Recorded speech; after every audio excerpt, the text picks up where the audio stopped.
Pemirsa, Menteri Keuangan Purbaya Yudi Sadewa kembali bicarakan soal transfer ke daerah atau TKD yang dipotong. Di waktu yang sama, Ketua Dewan Perwakilan Daerah Sultan Bahtiar Najamuddin juga berikan tanggapan usai 18 kepala daerah ramai-ramai sambangi kantor Menkyu untuk ajukan komplain.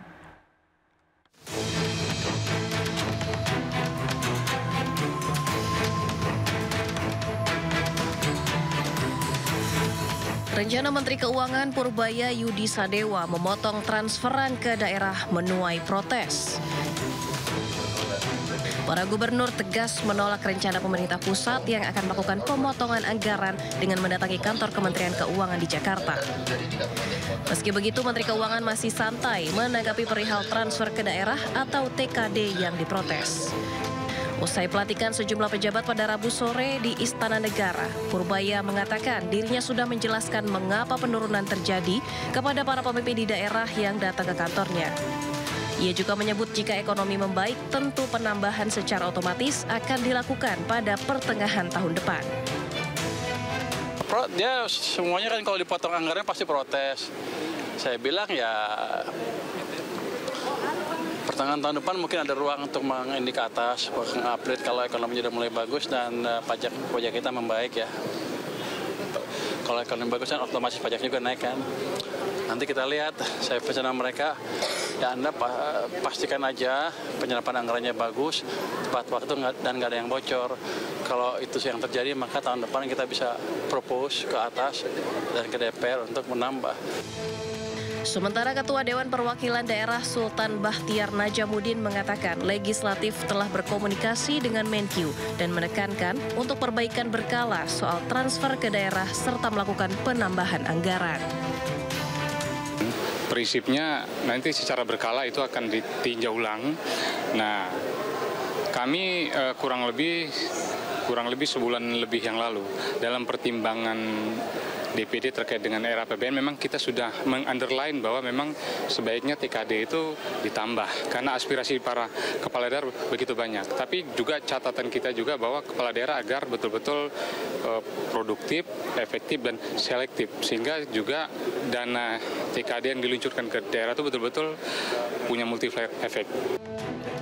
Sebelumnya di depan belasan gubernur yang mendatangi kantornya, Menteri Keuangan Purbaya Yudi Sadewa telah mengatakan alasan pemotongan disebabkan APBN 2026 lebih rendah 29% dari sebelumnya di angka 919 triliun menjadi 650 triliun rupiah.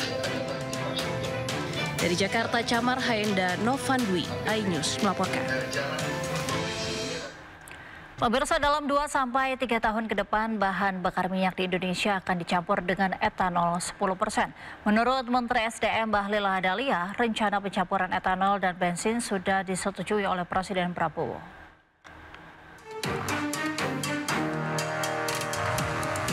Pemerintah Indonesia saat ini tengah menggodok rencana mencampurkan bahan bakar minyak dengan etanol 10%. Etanol yang akan digunakan nantinya bersumber dari bahan nabati seperti jagung dan tebu. Menurut Menteri SDM Bahlil Lahadalia, rencana pencampuran etanol 10% dan bensin sudah disetujui oleh Presiden Prabowo Subianto.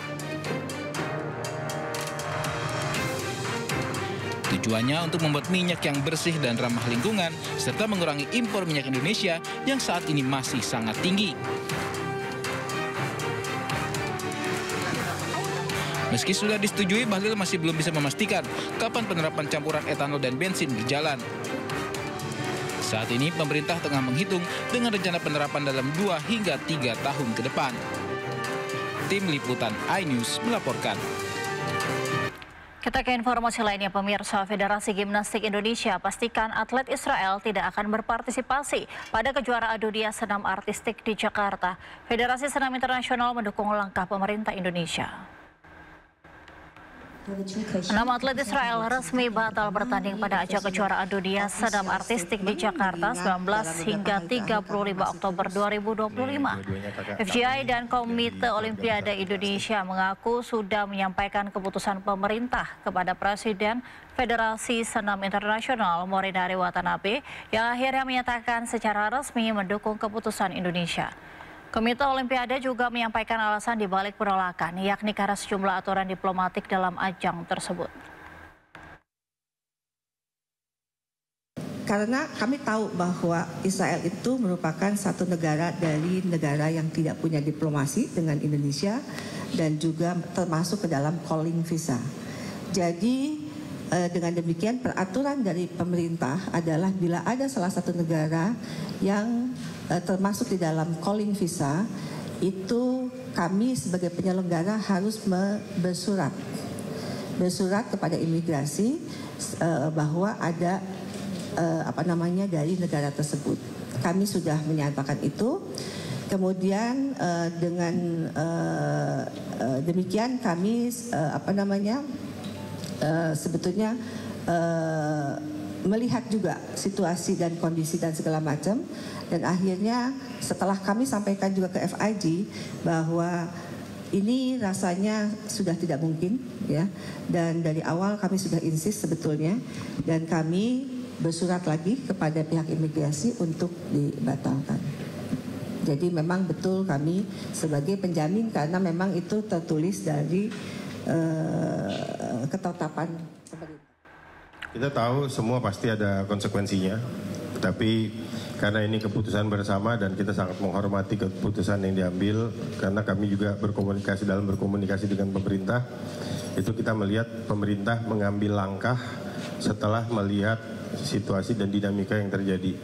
Dan itu saya tanyakan kepada Profesor Yusril, beliau menyampaikan bahwa apa dinamika yang terjadi itu setelah ada penolakan dari MUI, dari partai politik, dari kelompok-kelompok masyarakat, bahkan dari local government gitu. Ini sehingga keputusan itu dibuat, dan hari ini kita mendapatkan official press release, dan itu juga yang menjadi dasar ketika kami berkomunikasi dengan FIG juga langsung menyatakan bahwa mereka memberikan support terhadap keputusan tersebut.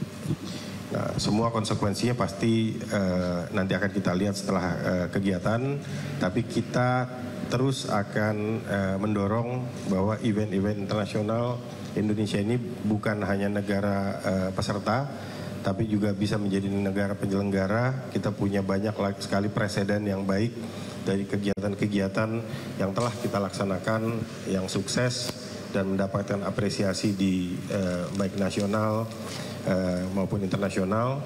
Sekali lagi, kesuksesan FIG, kesuksesan Asia Gimnastik, dan kesuksesan gimnastik Indonesia dalam mengadakan World Champion of Gymnastics ini menjadi perhatian dunia dan akan menjadi modal kita untuk menjadi tuan rumah di kegiatan-kegiatan yang lain. Terima kasih. Sebelumnya pemerintah Indonesia resmi tak akan memberikan visa untuk atlet senam Israel. Keputusan ini diambil lantaran hingga kini Indonesia tidak menjalin hubungan diplomatik dengan Israel sebelum Israel mengakui kemerdekaan Palestina.